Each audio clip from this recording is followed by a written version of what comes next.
చాలా సెలెక్టివ్ గా ఉంటుంది అగ్రకథా నాయిక సాయి పల్లవి. కథలో కొత్తదనం ఉంటేనే అంగీకరిస్తుంది. పాత్రల పరంగా కూడా ప్రతి చిత్రంలో వైవిధ్యాన్ని ప్రదర్శించాలని ప్రయత్నిస్తుంటుంది.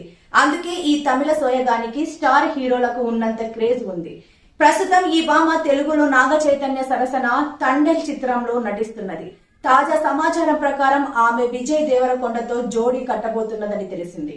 ప్రస్తుతం విజయ్ దేవరకొండ 3 చిత్రాలతో బిజీగా ఉన్నారు. దిల్ రాజు నిర్మాణంలో రవికిరణ్ కోలా దర్శకత్వంలో ఓ సినిమా తెరకెక్కుతున్నది.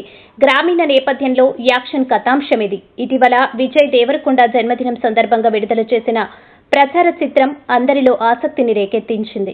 ఈ సినిమాలో సాయి పల్లవిని కథానాయికగా ఎంపిక చేశారని సమాచారం.